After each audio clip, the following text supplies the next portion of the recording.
तो अज़ीज़ बच्चे और बच्चियाँ, आज का सबक है हिंदुस्तान। बहुत ही प्यारा सबक है। हिंदुस्तान के बारे में आप जो नहीं जानते वो जानेंगे।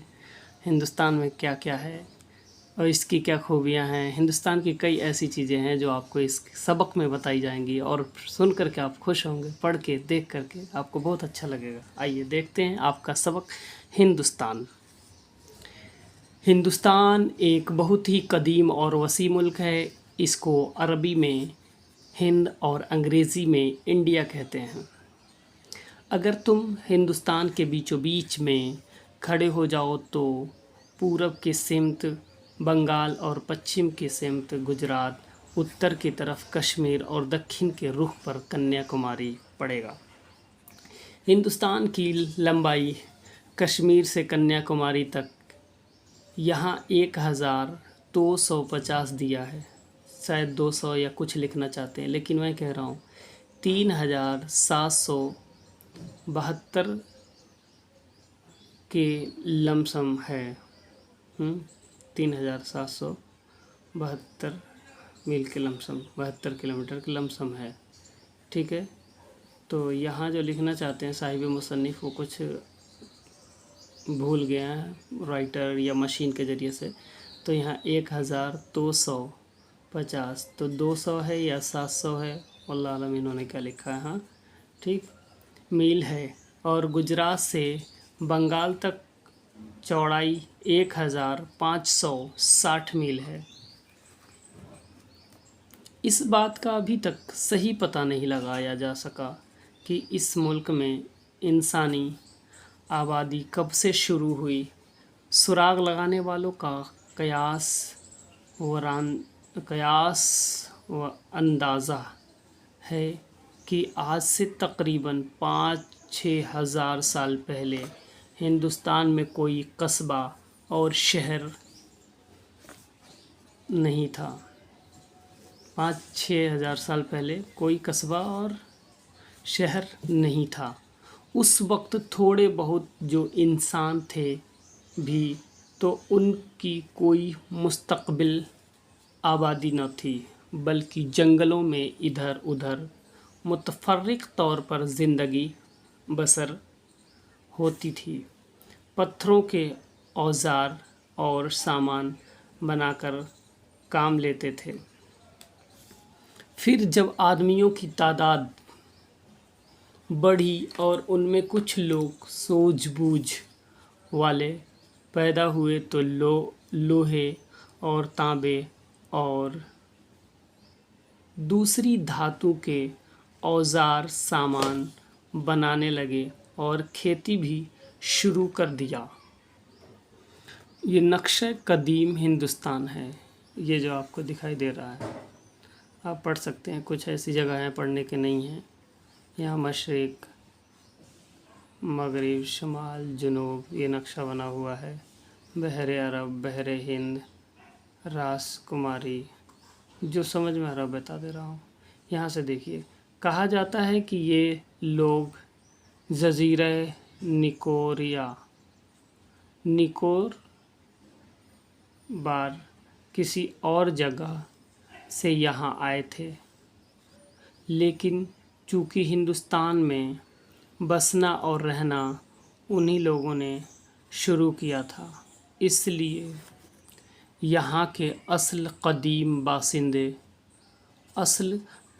बाशिंदे यही लोग कहे जाते हैं। फिर कुछ अरसे बाद शुमाल और मगरिब के रास्ते से हिंदुस्तान में एक नई कौम दाखिल हुई, जिसका नाम तारीख़ी किताबों में दरावड़ बताया गया है।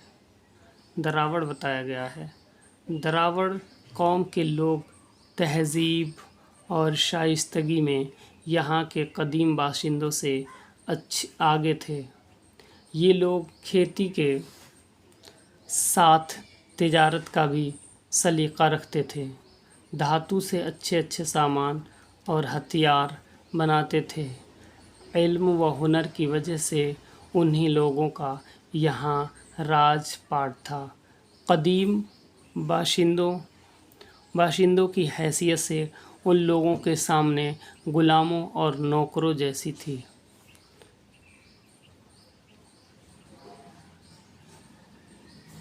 फिर एक लंबी मुद्दत के बाद एक तीसरी कौम हिंदुस्तान में दाखिल हुई जिसका नाम तारीख़ी किताबों में आर्या है।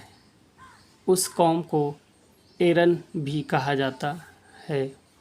आज से तकरीबन 3000 साल पहले की बात है कि दरियाए सेहून के आसपास और कोहे काफ के हरे भरे हिस्सों में आर्या आबाद थे। इन लोगों का ज़रिया माश खेती था। उनकी ज़मीनों ज़रख़ेज़ थीं। गल्ला अफराद से पैदा होता था, लेकिन जब उनकी आबादी बहुत बढ़ गई तो रोज़ी की तलाश में उस कौम के हज़ारों लोग अपने वतन से निकल पड़े और ईरान, अफ़गानिस्तान होते थे।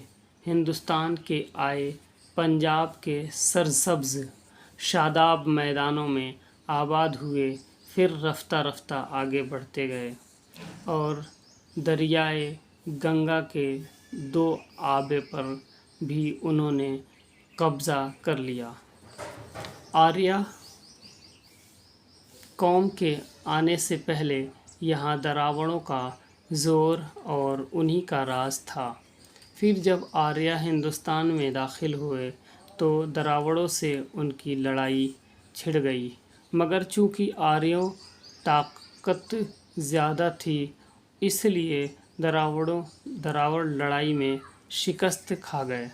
जंग ख़त्म होने के बाद जिन दरावड़ों ने आर्यों की ग़ुलामी कबूल कर ली वो तो यहीं रह गए।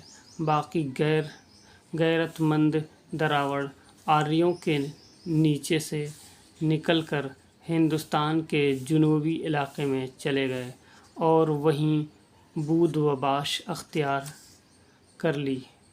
आज कल हिंदुस्तान में जो कौमें संथाल, भील, गोंड वगैरह के नाम से जाबजा आबाद हैं वह उस दरावड़ कौम की औलाद हैं। आर्यों के अलावा चंद और भी मशहूर कौम मंगोल, यूपी, सिख, हून वगैरह हिंदुस्तान में आए। उन्हें जहाँ आबादी के लायक ज़मीन मिली वहाँ आबाद होते गए।